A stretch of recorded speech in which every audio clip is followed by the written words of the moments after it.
Preference list create complete হয়ে গেলে, অর্থাৎ তোমার অ্যাপ্লিকেশন কমপ্লিট হয়ে গেলে, যেদিনকে অ্যাপ্লিকেশন উইন্ডো ক্লোজ হবে তখন অ্যাপ্লিকেশন অটো সাবমিট হয়ে যাবে।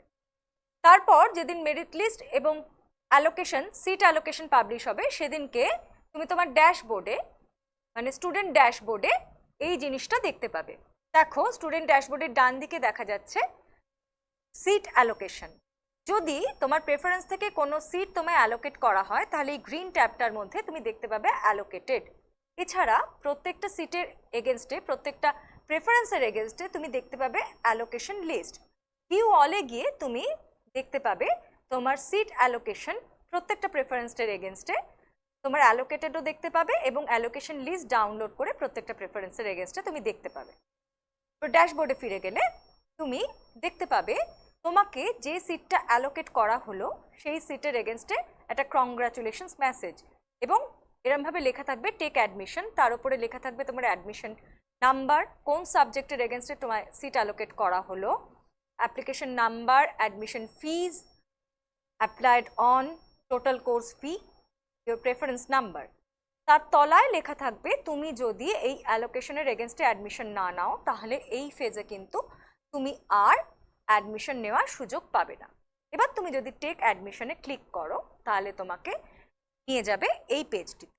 সেখানে তোমাকে সিট সিলেক্ট করতে হবে, মানে তুমি রিজার্ভ না আনরিজার্ভ কোন সিটের এগেনস্টে ভর্তি হতে চাও। তারপরে তোমাকে সিলেক্ট করতে হবে তুমি কি আপগ্রেডেশন নিতে চাও পরের রাউন্ডে। যেহেতু তুমি এখানে দেখো সেকেন্ড প্রেফারেন্সের এগেনস্টে পেয়েছিলে, অর্থাৎ তুমি যদি তোমার হাইয়েস্ট প্রেফারেন্স ছাড়া অন্য কোনো প্রেফারেন্সে পেয়ে থাকো তাহলে তুমি আপগ্রেডেশন চাও কিনা এটা তুমি চুজ করতে পারো। এখানে আপগ্রেডেশন চুজ করা হলো, তুমি চুজ করার পর প্রসিড করতে পারো। প্রসিড করলে তোমায় দেখাবে যে তুমি যদি পেমেন্ট না করো তাহলে তুমি কিন্তু অ্যাডমিশন বা আপগ্রেডেশনের জন্য এলিজিবল হবে না।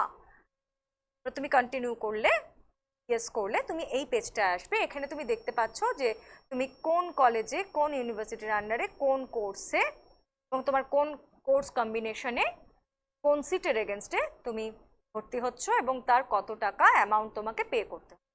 প্রসিড টু পেমেন্টে গেলে এবং ডিসক্লেমারগুলোতে তুমি যদি আই এগ্রি করো যে যে কন্ডিশনে, সেটা তুমি এগ্রি করলে তখন তুমি এই পেজটাতে আসবে। সেখানে তুমি কোন গেটওয়ে দিয়ে পেমেন্ট করতে চাও সেটা তোমায় চুজ করে নিতে হবে।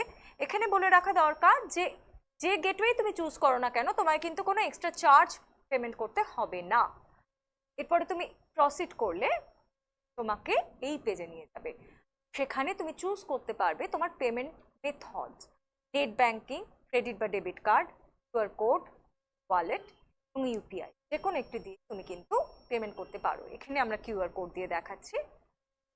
এখানে তুমি যদি তোমার কিউআর কোড সিলেক্ট করো তাহলে কিউআর কোড আসবে এবং এই কিউআর কোডটি স্ক্যান করে তুমি তোমার পেমেন্ট করতে পারবে। দেখো এখানে কিন্তু একটা এক্সপায়ারি টাইম রয়েছে, মানে নির্দিষ্ট সময়ের মধ্যে কিউআর কোড স্ক্যান করে তুমি যদি পেমেন্ট করো, পেমেন্ট সাকসেসফুল হলে এরকম একটি কংগ্রাচুলেশন মেসেজ তোমরা দেখতে পাবে। সেখানে গো টু ড্যাশবোর্ডে যদি তোমরা ক্লিক করো তাহলে তোমরা তোমাদের ড্যাশবোর্ডে পৌঁছে যাবে। সেখানে দেখো আগে যেখানে অ্যালটেড দেখাচ্ছিল সেই গ্রিন ট্যাবে এখন তোমরা দেখতে পাবে অ্যাডমিটেড, আর যেখানে টেক অ্যাডমিশন দেখাচ্ছিল সেখানে তোমরা এরকম একটা কংগ্রাচুলেশন মেসেজের পাশে দেখতে পাবে ডাউনলোড প্রভিশনাল অ্যাডমিশন রিসিট। সেখানে তোমাদের পেমেন্ট হিস্ট্রি সবটাই থাকবে। আর সেখানে যদি ডাউনলোড প্রভিশনাল অ্যাডমিশন রিসিটে তোমরা ক্লিক করো তাহলে এরকম একটি প্রভিশনাল অ্যাডমিশন রিসিট তোমরা পাবে। সেখানে অ্যাপ্লিকেশন কোড, কত টাকা তোমরা পেমেন্ট করেছিলে সবটাই দেখতে পাওয়া যাবে এবং তলায় লেখা থাকবে প্রভিশনালি অ্যাডমিটেড। মনে রাখতে হবে এটা কিন্তু প্রভিশনাল অ্যাডমিশন। এরপরে ইনস্টিটিউশনে গিয়ে ফিজিক্যাল ভেরিফিকেশন হলে তারপরেই কিন্তু তোমরা অ্যাডমিটেড হবে। অ্যাডমিশন প্রসিডিওর এখানেই শেষ হলো।